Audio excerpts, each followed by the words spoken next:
गोपिका जीवनस्मरणं Govinda Govinda. Radhe Krishna. Welcome to the next episode of Parama Aushadham Narayaniyam. இன்றைக்கி நம்ம சாப்டர் 10க்குள்ளே போகிறோம்.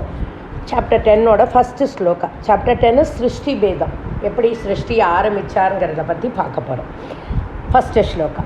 வைகுண்டவர்தித பலோத பவத் பிரசாதாத் அம்போஜயோ நிரஸ்ருஜத் கில ஜீவதேகான் ஸ்தாஸ்னூனி பூருகமயானி ததா திரச்சாம் ஜாதீர் மனுஷ்ய நிவகான் அபிதேவபேதான். இதுதான் படைப்பு தொழிலை பிரம்மா ஆரம்பிக்கிறார்னு பார்த்தோம். பகவானோட அனுகிரகத்தினால பிரம்மா படைக்கும் தொழிலை ஆரம்பிக்கிறார். ஃபஸ்ட்டு ஸ்லோகத்தில் என்னவெல்லாம் படைச்சாருன்னு பார்க்கலாம். ஃபஸ்ட்டு அவர் படித்தது பூமியிலிருந்து முளைப்பவையான மரங்கள் மற்றும் செடி வகைகள். அதற்கு அடுத்தது பறவைகள், விலங்குகள், இதெல்லாம் படைத்தார். அதாவது எதெல்லாம் ஹரிசாண்டலாக வளர்றதோ அதெல்லாத்தையும் படைத்தார். பின்னர் மனித கூட்டங்களையும் தேவர்களையும் மற்றும் பல உயிரினங்களையும் அவர் படைத்தார். ரெண்டாவது ஸ்லோகத்தில் என்ன சொல்கிறாருன்னா, குணங்களை படைத்தார். என்னவெல்லாம் குணம்னு கேட்டாலே நமக்கு பயமாக இருக்கும். தவறாக புரிந்து கொள்ளுதல், அதாவது மிஸ் அண்டர்ஸ்டாண்டிங், இதை தான் முதல்ல படைச்சாராம். செகண்டு அவரை படைத்தது கர்வம், அதாவது நான் அப்படிங்கிற அகங்காரம். ஆசை, டிசையர், இதுதானே எல்லாத்துக்கும் காரணம் இல்லையா? உலகத்தில் நடக்கிற எல்லா கொடுமைகளுக்கும் டிசையர் தான் காரணம் இல்லையா? அப்புறம் சினம், ஆங்கர், அப்புறம் அச்சம், ஃபியர். இப்படிப்பட்ட 5 குணங்களை படைச்சப்புறம் பிரம்மாவே ரொம்ப வருத்தப்பட்டாராம். ஓ, என்ன இப்படி படைச்சிட்டோமே அப்படின்னு ரொம்ப மனம் புண்பட்டு தன்னை தூய்மைப்படுத்தி கொள்ள பகவானோட திருவடியை தியானம் பண்ணுறார். 3வது ஸ்லோகத்தில் அடுத்த படைப்பு ரொம்ப அழகான படைப்பு. சனத் குமாரர்களை படைக்கிறார். சனத்குமாரர் 4 பேர். சனகர், சனந்தர், சனாதனர், சனத்குமாரர். இவா 4 பேரையும் படைக்கிறார். தன் மனதோட சக்தியிலிருந்து படைக்கிறார் அவர். இப்படி படைத்த உடனே அந்த குழந்தைகளிடம் பிரம்மா என்ன சொல்கிறாருன்னா, படைக்கும் தொழிலை இனிமேல் நீங்கள் மேற்கொள்ளுங்கோ, நீங்கள் எடுத்துக்கோங்கோ அப்படின்னு as a father he is ordering தம்.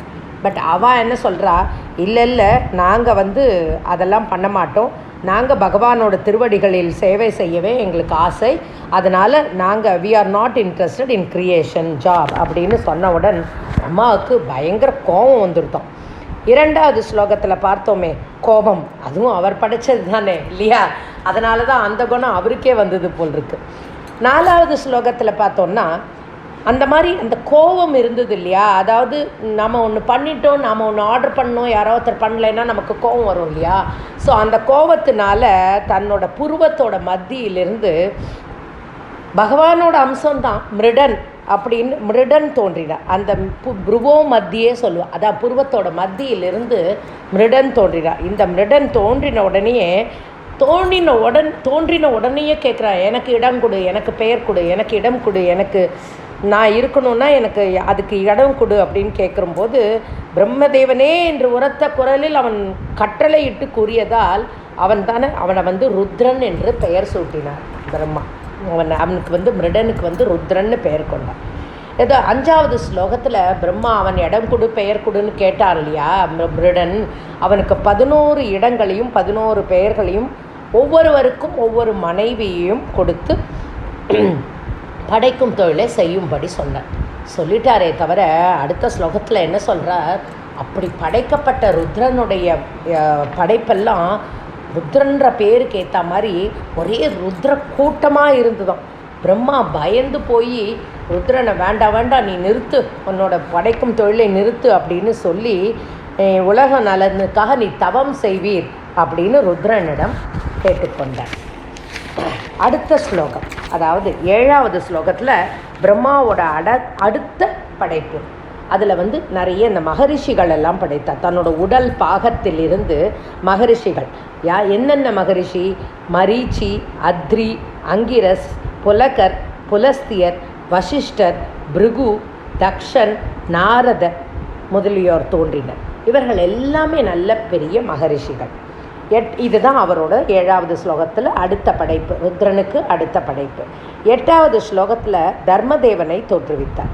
பிறகு கர்தமரை தோற்றுவித்தார். கர்தமர் என்பவர் ரொம்ப இம்பார்ட்டண்ட் ரோல். கர்தமரோட அடுத்து இன்னும் அவதாரம் கர்தமரோட பிள்ளை கபிலாவதாரம், அது பார்க்க போகிறோம் இன்னும் வரக்கூடிய சாப்டர்ஸில். கர்தமரை தோற்றுவித்து பின்னர் சரஸ்வதியை தோற்றுவித்தார். வாணி தேவியும் தோற்றுவித்தார். பட் ஒரு தப்பு பண்ணினார் பிரம்மா.